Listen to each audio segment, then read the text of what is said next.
Денеска на социјалните мрежи осамна писмо од група на работници во РЕК Битола, што е упатено до раководството на ЕЛЕМ, премиерот Заев до Народниот правобранител, Хелсиншкиот комитет, Сојузот на синдикатите, амбасадите, политичките партии и медиумите.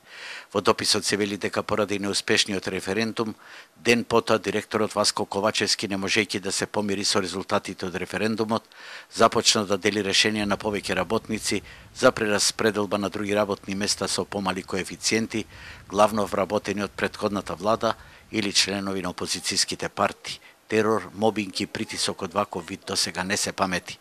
Се преместуваат професионалци во струката од термоцентралата во рудниците, лица кои се неопходни за нормално функционирање на процесот на производство, со што се доведува во прашање целокупната работа на термоелектраната, се вели во дописот.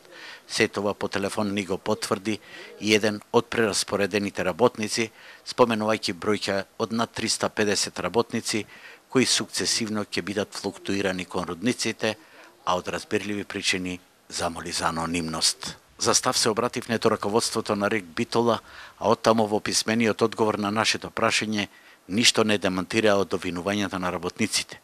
Повикувајќи се на законско работење како императив на менаџерскиот тим, беше речено дека професионалниот ангажман на сите вработени ќе биде основен предуслов за стабилно производство на електрична енергија. Со сличен одговор се огласи и од синдикатот на РЕК Битола, бидејќи беа прозвани да кажат дали поддржуваат ваква кадровска политика на менаџерите. Нивниот одговор беше дека се залагаат за еднакви работнички права на сите членови на синдикатот со заложби за подобрување на условите и стандардите на сите, но не изустија ниту збор за кадровските случувања. Постреферендумска честитка, мобинг или предупредување стасува од раководството на РЕК Битола до повеќе од 300 вработени кои се прераспоредуваат главно од термоелектраните кон рудниците.